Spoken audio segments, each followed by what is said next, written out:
Now part of the Darkcast Network. Welcome to Indie Podcasts with a Dark Side. Hey lambs, Kai here, and yes, this is still Love and Murder, Heartbreak to Homicide. However, for this full episode and next week's full episode, we're going to have a guest host takeover. If you like what you hear, go ahead and subscribe to our guest host podcast. The links will be in the show notes below. Go ahead and subscribe and get more true crime cases that probably I'm not even covering. So without further ado, let's get into this true crime guest takeover. Hi, guys. I'm Courtney. And I'm Lisa. And welcome to the next chapter in the Book of the Dead.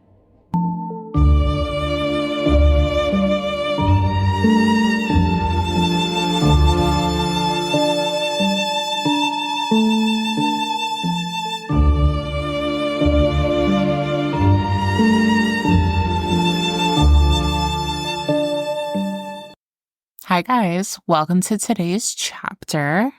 Today's chapter is, well, all of the ones we do are very important. This one has an important message to it. Okay, I'm intrigued. I don't want to say motive because that's the wrong word, but I guess you could say the motive behind it is, or the type of crime it is something that's it happens a lot and people don't really talk about it. It's like one of those, there's a lot of shame behind it, and there shouldn't be. I'm being cryptic. You're good at that. Today's case is the murder of Stephanie Parze. And this happened in New Jersey. This is a New Jersey case, and actually one of my coworkers told me about this case. So we are going to jump right in. See, you have that look on your face. I wish you could all see the look on her face. She's getting ready to take us down. If this woman is murdered, then it's already a horrific rabbit hole that she's going to bring us down. But let's do this. I'm bracing myself, but let's do this. Stephanie Parze was born on February 19th, 1995 to Ed and Charlene Parze in Freehold Township, New Jersey. So we were actually very, very close in age, about a month and a half older than her. She had 3 other sisters, Brianna, Carissa, and Haley, and they were all very, very close. They called and texted all the time and spent a lot of time together. She grew up loving sports. She played softball in high school. She loved hockey and baseball and was a huge New York Yankees fan. She's after my own heart. She also liked to bowl and loved a good shopping trip, which same. Especially she loved shopping for shoes. Same. She was also very interested in cars. She was a member of a car club called New Jersey Misfits, and she went to a lot of car meets. Her friend Amanda Gonzalez told the New York Post, quote, "Stephanie is unique. Stephanie is funny. Stephanie makes everyone feel welcome regardless of who you are." So she was clearly a kind and friendly person. She sounds lovely. And I'll show you a picture. She was so beautiful. According to NewJersey.com, she graduated from Ducret Art School in Plainfield after high school, as well as the Robert Fiancé Beauty School in Perth Amboy. In 2013, she got her cosmetology license and went on to become a makeup artist at LA Artistry in Jackson, and she also got a job as a wax specialist at a European wax center in Freehold. So she's very into beauty. She wanted to work in movies, and she was very, very talented with makeup. I will show you. I'll have them on Instagram. You guys know that, but I want to show you some of her pictures. She did makeup beautifully. That was one of her makeup looks. It's beautiful, but she's beautiful inside as well as out. Just from the personality that you told us about, she's a beautiful person inside and out. And then here's a picture of her not in like the theatrical makeup. Beautiful. As I Right? said, Just beautiful like, inside as well as out. unfortunately, according to an article for the New York Post, Stephanie came down with a severe case of pneumonia in August of 2019 as a result of her vaping. Because of this, she was forced to quit her jobs. Stephanie said in a Facebook post, quote, "From all of this, I now have potential lung damage and future cancer all because of a stupid Juul." Her friend Amanda said that Stephanie took up nannying as a way to make money since she couldn't return to work after being sick, which I'm sure was devastating for her because, as I said, like she wanted to be a makeup artist, she wanted to work in movies, and I can only imagine how severe of a case of pneumonia she had for it to do such terrible damage. Absolutely. So, I mean, you've had really, really bad pneumonia. I mean, I've had pneumonia and, obviously not to this extent, but I mean, it literally feels like there is an elephant on your chest. Well, I compare it to now, for those that don't know, I am asthmatic. So when, at least in the best analogy I can give you is when your lungs are so filled with mucus and whatnot, infection, because that's what pneumonia is, it's an infection. But when they are so filled, imagine holding your nose like you're going to, jump in a pool and you hold your nose, and the only air that you're getting is if you're breathing out of a straw. That's the closest I can come to someone who has never experienced asthma or pneumonia to that extent. But that's basically, at least to me, that's what it feels like, as if I can't breathe out of my nose. And the only air that I'm getting is if I'm trying to, suck it through a straw. It's very difficult to breathe. And it's painful. Oh, yeah, especially when you're coughing. Yeah. So I can just imagine like how bad her pneumonia was for it to literally stop her from going to work. Pursuing her dream job. Yeah. Now, beside this bump in the road in regards to her career, Stephanie was really happy and she had a good life. She had a great family, great friends. She had a dog named Jasmine. And honestly, she did really like being a nanny because she loved children. So while it wasn't her dream career, she did still like this job. But there was one thing in Stephanie's life that wasn't so great, and that was 29-year-old stockbroker, Staten Island native John Ozbilgen. Now, it seems to me that John was a bit of a troublemaker as a teenager, and it also seems that his parents may have enabled that behavior a bit. And I say that because they were always quick to defend him for everything, which I get it. Parents want to defend their children, but you can't defend them for everything. According to a 2010 article for Staten Island Live, John was arrested at 19 along with 7 other people as part of his prescription drug ring. He had been caught along with others during a sting operation where they unknowingly sold Suboxone and Adderall to an undercover police officer at a PetSmart. When reporters contacted John's mother, she said that he was in the wrong place at the wrong time. Quote, "He was shopping for crickets for lizards, but the police found Suboxone in his pocket." So, I'm just saying. You're not saying, you're just saying. I'm just saying. Now, I couldn't really figure out how Stephanie and John met, but they started dating in August of 2019. According to a blog post for Chilling Crimes, the relationship started out fine, but in September of 2019, Stephanie broke things off with John because he had a serious problem with his temper. He also had a history of violence. According to Oxygen.com, John had 3 different domestic violence complaints filed against him in 2019. In 1 year. Red flag, flag on the play. Oh, no. From 3 different women, one of whom was Stephanie. In Stephanie's complaint filed on September 23rd, quote, "The defendant was alleged to have struck Stephanie Parze in the head and threatened her before she took off running down the street," according to an article for ABC New York. And she had said that she feared there would be future assaults.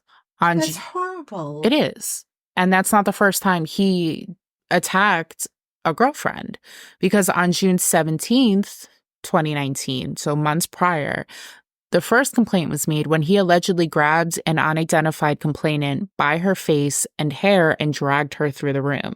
And another ex-girlfriend told the Asbury Press that she filed charges after he had choked her to unconsciousness multiple times. Why was he not arrested? And maybe Well, this particular woman dropped the charges against him because she was having trouble making it to the court proceedings. I guess because of where she lived, she was having trouble getting there, so she ended up dropping the charges because she's like, I can't get to court. It's not happening. But this happened 2 other times. Well, I don't know what happened in June, and then with Stephanie, she didn't drop the charges. He had a court proceeding on November 6th, a court hearing on November 6th. Okay, so did he not did the judge not? We're not at November 6th yet. Okay. So clearly he's a shitty excuse for a man, but that's besides the point because you don't do that. Now, this case starts on October 30th, 2019. So about a week after she filed those charges. Okay. And the court date was in November. Yes. Okay. Now, Stephanie is 25 years old at this point, and Stephanie heads out to the Stress Family Comedy Club in New Brunswick with her mom, sisters, and 3 other female relatives to see psychic medium Cindy Kaza as like a girl's night. Of that night, her mother, Charlene, told Pix 11, quote, "We had the best night. It was like the perfect night. Everybody had such a great time. She's my life, she's my baby, and she's my oldest daughter, so we're close." After the show, Stephanie dropped her mom and sisters back at her parents' home where she stayed and talked with them for a little bit. At around 10:30 p.m., she kissed her mom goodbye and headed back to her own home, which was about 7 miles away. So, 10-minute drive, give or take?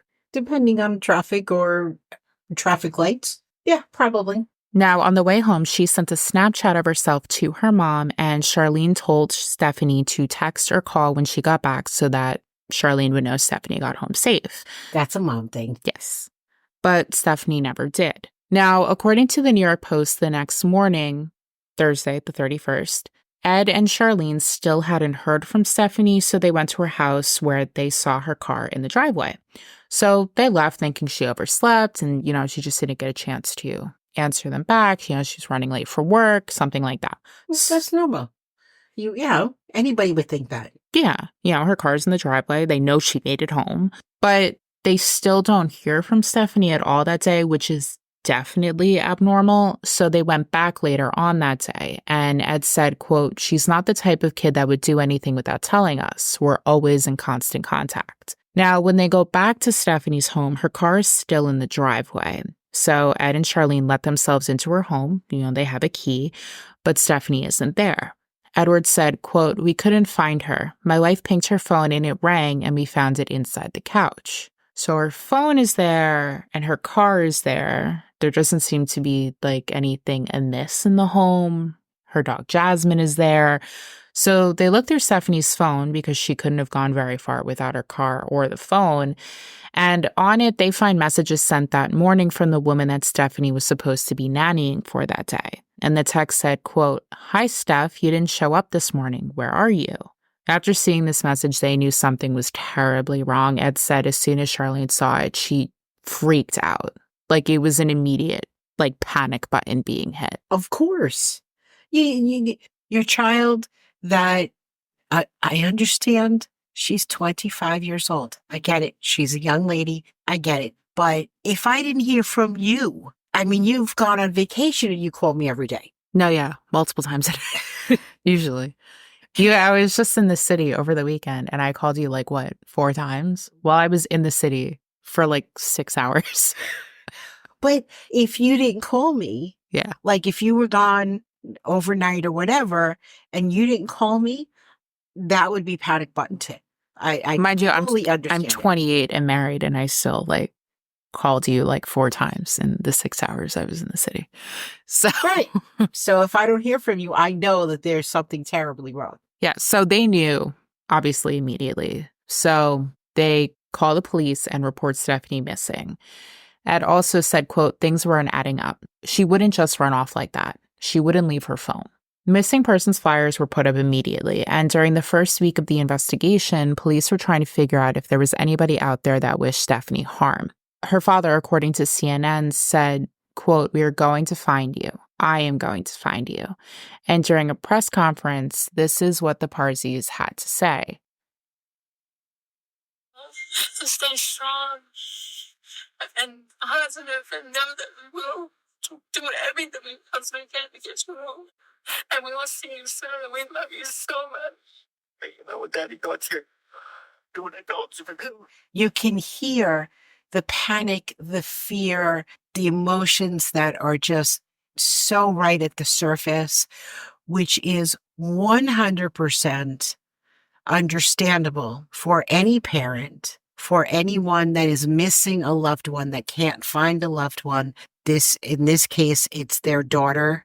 I can't even imagine how frightened they were, not knowing where their child was.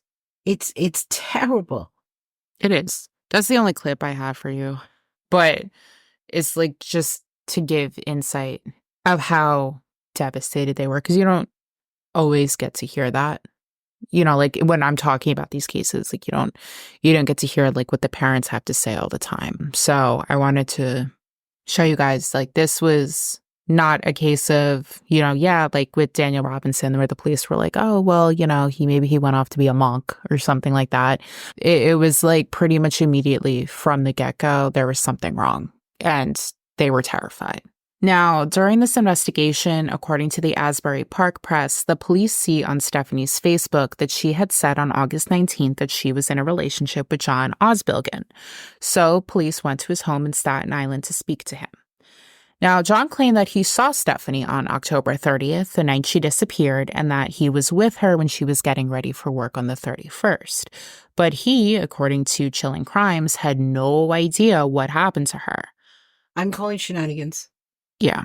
I'm calling shenanigans because Mr. Violent Temper, if she has a court case for him being violent with her in November, and he's saying that he was there on the 30th and the 31st, no, she wouldn't do that. I know she wouldn't do that.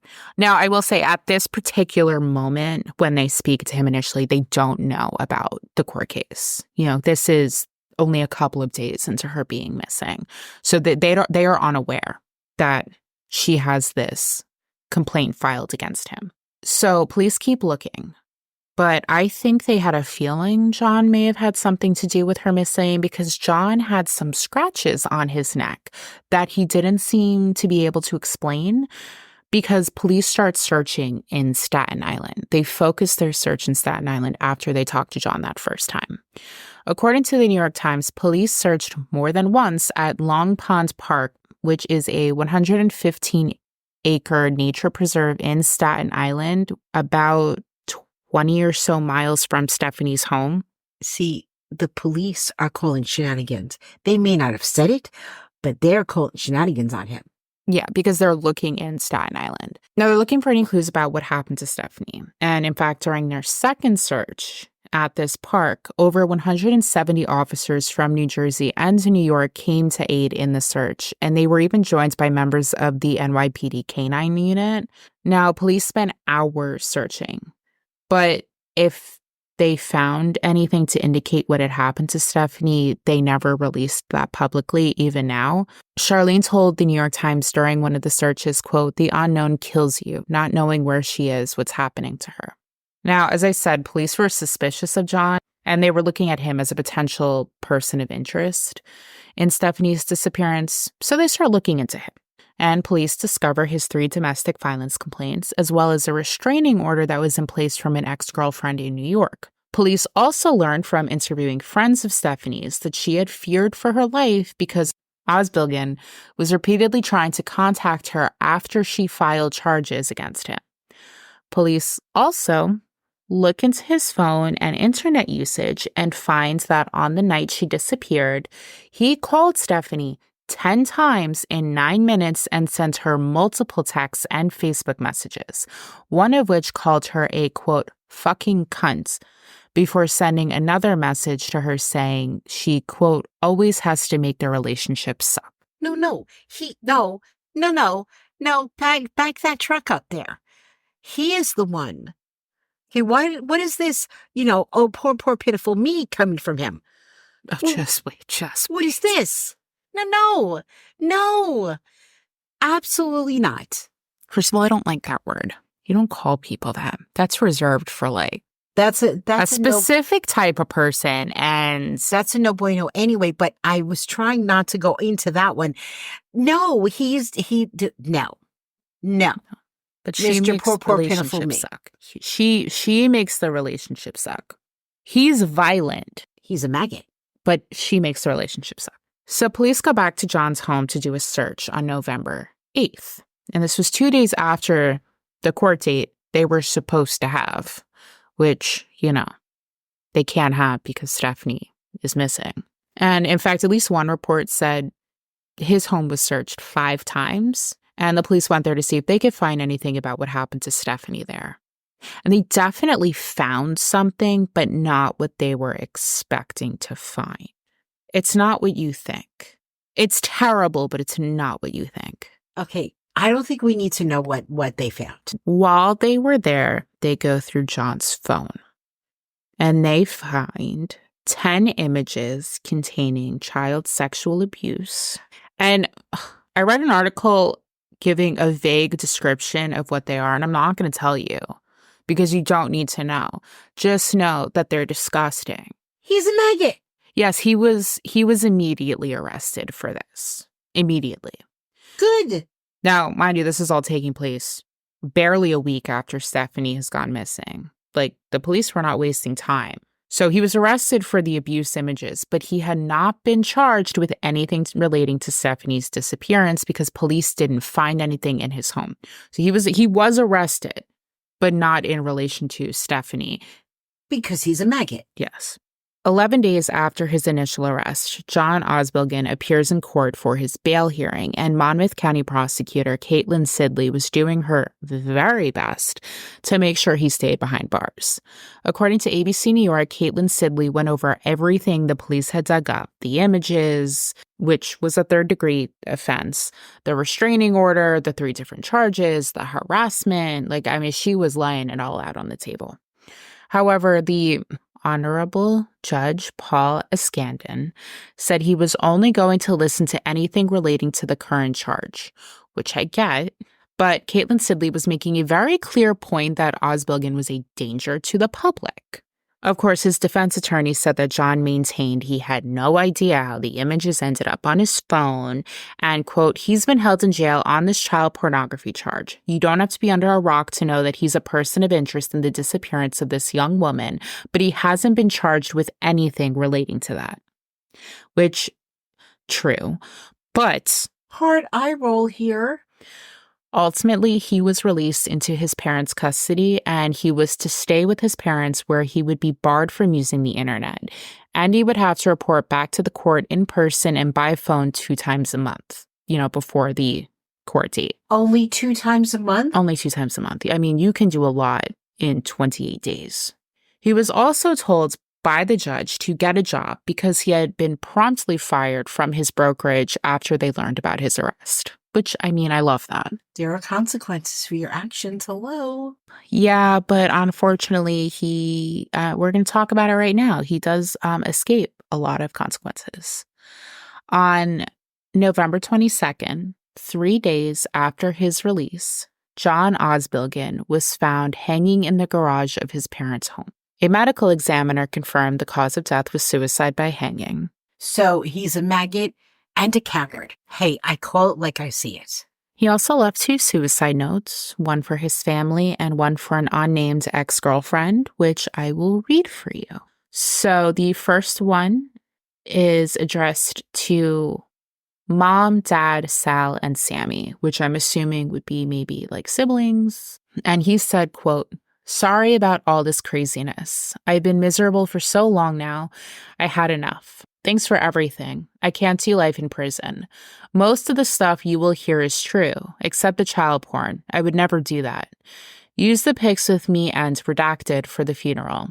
That was the only time in my life where I was truly happy. I want redacted to help plan everything with you. Tell her I'm sorry and I love her. She was so good to me. We had an amazing life. I fucked it up. She only did good for me. I dug myself in a deep hole. This is the only choice. I love you guys." Smiley face. He also wrote a second one, and this is to that girlfriend. "Dear Redacted and Bentley, you were the best thing that happened to me. I tried to move on many times. I will never feel for another lady the way I feel for you. Recently, I tried to reach out to you.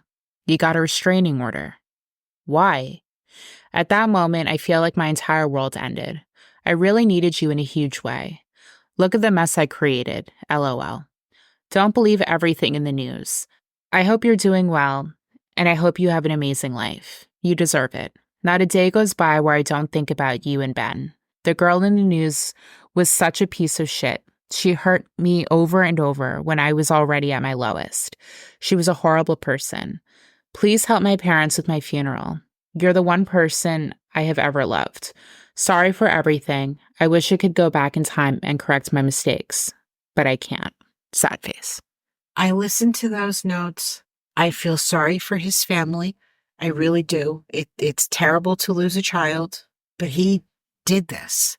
He destroyed their family by doing what he did and then taking his own life. You know, he destroyed that family because they're never going to forget just that alone. It's interesting that he wrote that second note to the ex-girlfriend, the one that had a restraining order against him.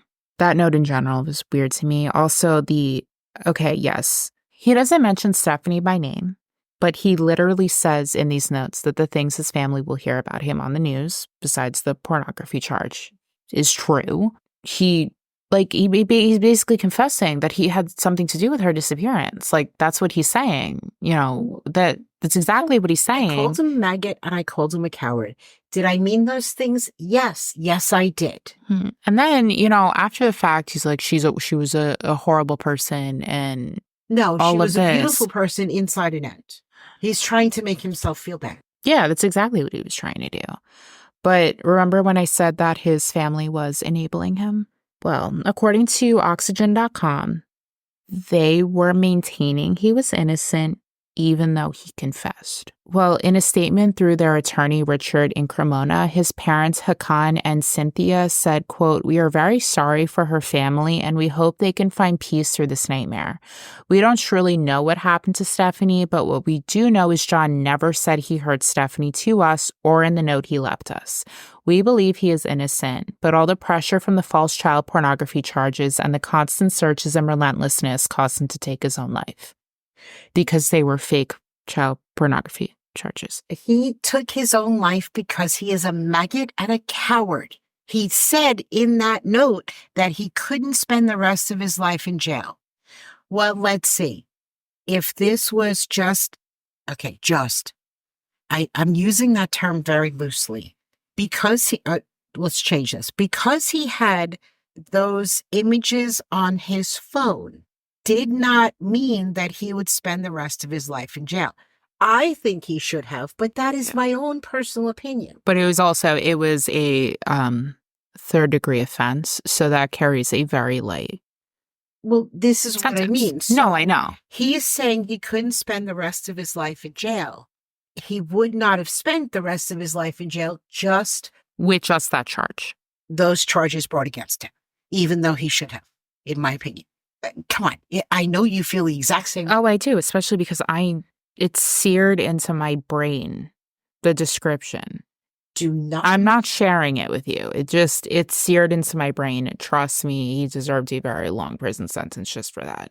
According to an article for New Jersey 101.5, Ozbilgen's ex-girlfriend, the one who dropped the charges against him, came forward and gave an interview saying that she believes that Ozbilgen most likely strangled Stephanie to death, as he had a, quote, fetish for choking women and a penchant for violence. She also said that she spoke to him after Stephanie went missing and he called her after he was arrested, and that she also saw the scratch marks on his neck. She said, quote, "I cried because I just knew John had to be behind it. He is very scary and rude, very selfish and violent. He used girls for sex. He would lie to them for sex. Women are worthless to him beyond sex." So even his ex-girlfriend is saying, because at this point, you know, they still don't know where Stephanie is, but at this point, his ex-girlfriend is saying that she believes that Stephanie is dead and she believes that John is the one that killed her. I think anybody that's hearing this has probably drawn the same conclusion. Probably. Now, after John's suicide, the Parzes organized their own searches to try and find Stephanie. And according to that same article, her father wondered, quote, if she is up in heaven with God and all of the people who love her so, or still living in hell on earth praying to be found, fighting to stay alive. All of the bodies of water, abandoned structures you never noticed before call out to you. She could be anywhere. He also said that the Monmouth County Prosecutor's Office hadn't shared much about what they may have found, but to be honest, I don't think they found much. Although they did release a statement saying, quote, our office remains in close contact with the Parze family. In addition to the massive investigative efforts being undertaken by numerous law enforcement agencies that we cannot disclose at this time, we fully support the family and the volunteers in their recent and ongoing search efforts. We encourage the public to remain vigilant and report anything that may assist law enforcement in locating Stephanie. Now, police spent the next couple of months searching for Stephanie, but on January 26, 2020, 3 months after she went missing, 2 teenagers walking along Route 6 near Old Mill Road in Old Bridge, New Jersey, saw what they thought was a mannequin, about 6 feet from the guardrail in a wooded area. The body was that of a female, fully clothed and face down. While the body was close to the road, it was not visible from the road, and it was by pure chance that the teenagers found it when they decided to walk to work that day. Police were called and the body was ultimately identified to be Stephanie Parze. It was also said that the location where she was found was close to where police had been searching and was approximately 15 miles from her home. Ed said after she was found, according to the New York Times, quote, 2 angels found her. These 2 angels were put there for a purpose. That's how we feel. He also said, quote, it goes without saying that our family is devastated. Our friends, our family, our community, and our lives will never be the same.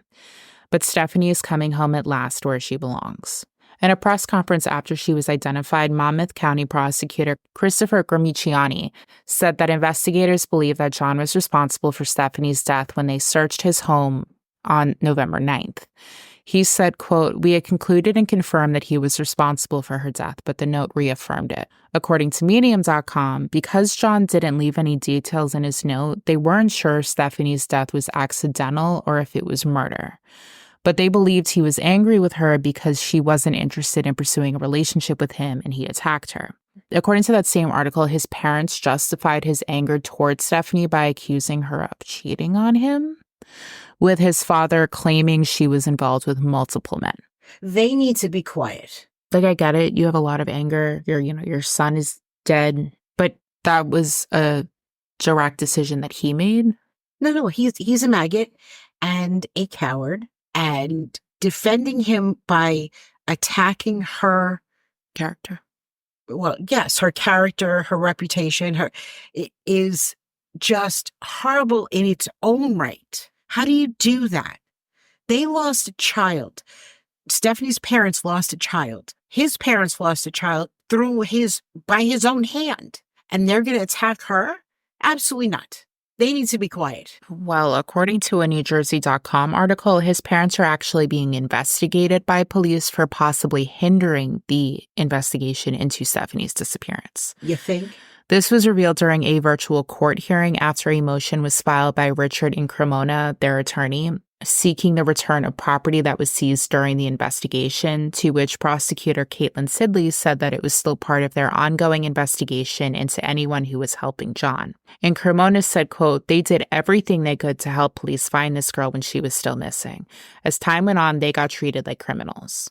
On October 26th, 2020, according to an article for Law and Crime, prosecutors said they, quote, believe there were texts between the Ozbilgens and John after he killed Stephanie, and that he possibly confessed to what he had done, and they helped him cover it up, and they are being investigated for tampering with evidence because police believe these messages were deleted. They also think, according to the Daily Mail, that they hid one of the suicide notes from police, and they refused to give police the passwords to their cell phones. Hakan Ozbilgen, meanwhile, says that he did refuse to give the police the passwords because he's angry with them for the treatment of his son. Hakan said, quote, I can't stand the prosecutor. They would leave him in the cell 9 days by himself, and then every morning they would have a female guard go in and she would say, John, do you see how many charges they got against you today? They were using this female officer, and what they really wanted him to do is they wanted him to go insane on her so they could say he has some kind of bias against women, and it's not true. It's not true. You guys are the murderers. My son had nothing to do with her disappearance. Prosecutors lied through their teeth. There are a couple of things I know that I won't say because I don't want to make her look bad. She's not here. My son is not here. My son dated a lot of girls. There would be a lot more girls out there saying something about him. My son was 6'4". He was gorgeous. He had brown hair, green eyes. When I walked in the mall with him, girls would turn around and stare at him. He was a beautiful kid. That had an ugly heart, an ugly soul. Yeah. And violent criminal. And you're clearly just enabling that. I get it. Parents love their children, but like, come on, dude. He had 3 domestic violence charges in 1 year filed against him by 3 different women, a restraining order. 3 different women that don't know each other at all made this up. Well, according to his parents, I wouldn't be surprised if they said that. Now, I will say the police never released an official cause of death for Stephanie. I'm inclined to believe it probably was strangulation, but that has never been released. I also could not find an update on the results of the investigation into his parents. I don't know if it's still ongoing or what, but I couldn't find any resolution on that as of today. Now, since Stephanie's death, her parents have founded the Stephanie Nicole Parze Foundation in order to try to prevent and help families cope with situations like hers. Their mission statement says, quote, "Our mission is to provide education, intervention, and support to families and individuals dealing with domestic violence, sexual abuse, and missing loved ones." Now, I said in the beginning that this came with, an important message. And I think it's pretty obvious what that message is. According to the National Coalition Against Domestic Violence, approximately 16,441 people were victims of domestic violence homicides over the last 10 years. 1 in 4 women and 1 in 7 men go on to experience domestic violence in their lifetime. And it's something that people don't ever talk about because there is that weird stigma attached to domestic violence, especially if men are on the receiving end. If they're in a domestic violence situation, they don't report it because there's that, preconceived notion that men shouldn't be in situations like this. No, it can happen to men. It happens a lot more to women, but it does happen to men. But I do have some numbers for you guys if anyone or if you yourself is a victim of domestic violence. The sex abuse hotline is 1-800-656-4673. And the domestic violence hotline is 1-800-799-7233. And they obviously would provide resources for you. I'll see what other links I can find for this area in terms of women and children's shelters and things like that. There is help available. Every state has their own different resources. Right, but there is help available for those that are in that type of situation, that horrible, horrible situation. Everyone says in domestic violence situations, you should just leave. Leaving doesn't always do anything. Stephanie, it's also not that easy. It's very hard to leave because, I would say probably 90% of the time you have to uproot your entire life. But it's not even that. If it's not just a physical abuse, but it's a mental abuse as well. Oh, absolutely. And so you get ostracized from your family. And you're so downtrodden because of what you're hearing. And over time, you start to believe it, what they're being told. Absolutely. Over and over and over again. Stephanie did took all those right steps. She filed a police report. She was going to court. She let people know, she didn't let her parents know, I don't think, to be fair, because her parents never gave any sort of indication that they knew what was going on with John. In fact, they said they had only met him a couple of times, so they had no real opinion on him as a person. So I don't think they knew. And that's very common as well, where the victims in the situation won't tell their loved ones, the whole story. It's, we broke up, we weren't getting along or something like that. Not, we broke up because they were attacking me physically or verbally or emotionally. But, Stephanie did all the right things and she was murdered because of it. There's the laws when it comes to domestic abuse and stalking are really shitty because a lot of times it's, we can't do anything unless something physical happens. Right. But so, and until you're hurt severely. Yeah. And it's can't do anything. It's no. 90% of the time when that happens, it's too late. I will also put the link to the Stephanie Nicole Parze Foundation down below. They do different fundraisers to raise money. They, I think their most recent one they're doing, or they just did, was like a golf outing thing. And they have a like a merchandise shop in their website where you can buy, different things with the foundation's name on it. But they also have some things to help keep you safe. They have those portable alarms. They have pepper spray. I was perusing it. So if you guys are interested, I'll leave that link below. And again, even if you just buy something to support them, all of the proceeds from those sales go to the foundation to help with education and all of that. So they are trying to make the absolute best out of a really, really horrific situation. So that was the murder of Stephanie Parze. Another horrific rabbit hole that you brought us down. Wait till next week. We're going to Australia. So I'm going to worry all week. That's great. Awesome. Thanks. And for you guys that are familiar with some cases in Australia, there aren't a lot. There aren't a lot of like big ones, but I think Granny Dawes is like one of the more well-known cases. It's not that one. She was the first person to be put on death row in Australia. I don't want to know what she was a wackadoo. But this is not the case we're talking about next week. Next week, we're going to be talking about the devil next door. Oh, that sounds just lovely. Thanks. I'll leave it on that note. Have a good week, guys. Thank you so much for listening to this chapter of the Book of the Dead. As always, check the source notes for resources used in this chapter. And don't forget that you could follow us on Instagram at Book of the Dead Pod, or shoot us an email with a case suggestion at bookofthedeadpod@gmail.com. We just hope that you have a wonderful rest of your week. We will be back next week with another chapter of the Book of the Dead. And always remember to stay curious, stay safe, and stay vigilant. Bye, guys. Bye.